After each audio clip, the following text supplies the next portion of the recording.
Il ne reste plus qu'une seule personne inscrite au micro libre. Et ensuite, je sais que Mme Minou m'a demandé de passer une deuxième fois, donc on va lui donner un petit micro après. Mais avant ça, il reste une personne qui n'a pas encore lu. Donc je vous demande à tous d'accueillir une grande dame de la poésie, grande par son talent et non pas par sa grandeur. Madame Corinne Dugé!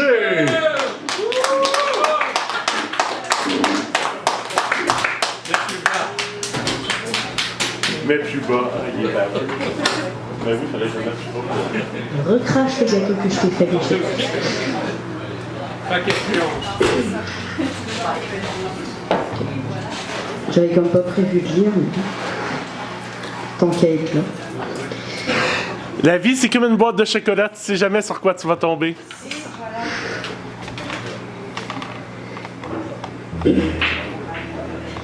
Un texte que j'avais écrit il y a quelques années pour une amie qui était dans une relation comme pas très saine. Je te vois t'enferrer, peu à peu, dans sa cage dorée qui étouffe ton feu. Je voudrais savoir t'aider, mais il faudrait que tu me montres la clé. La force qui est nécessaire, au fond de toi, se terre. Écoute ce qu'elle te murmure. Il y a une faille en chaque mur. Quand tu seras prête à faire tomber le tien, le soleil brillera à nouveau sur demain. C'est vraiment beau.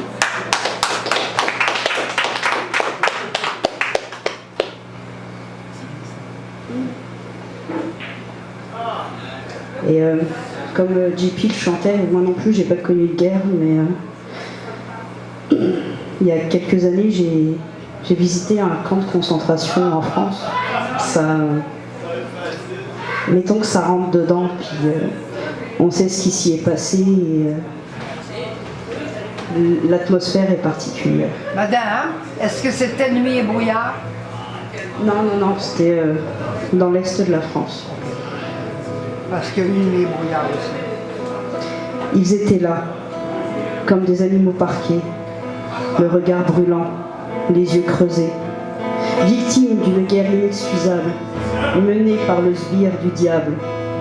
Ils sont tant à avoir péri, tant à avoir été arrachés à la vie. Hommes, femmes, enfants, dont le seul tort était d'être différents. Il y a longtemps déjà, mais leurs âmes sont toujours là. Il faut que l'on se souvienne des victimes de l'indignité humaine.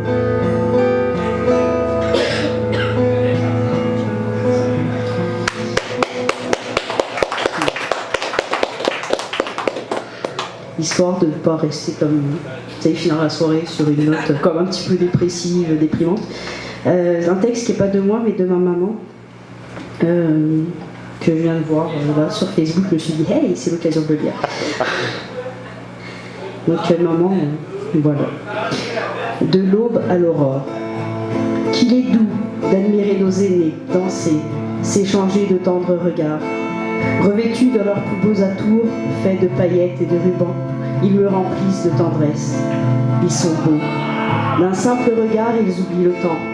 Envolés, les soucis créés par les douleurs de l'âge. Perdu le fil du temps, qui pourtant perdure.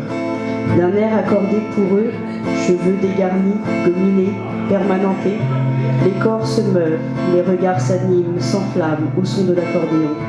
Ils ont 20 ans. Je ne danse pas, moi je ne le peux. Et je les admire, perdus dans mes pensées. Noyés dans mes propres soucis, je les envie. Je les vois, je les regarde. Un pas de danse, puis d'autres. Ils me guident dans mes pensées. Je ferme un instant les yeux. Je souris. Bonsoir.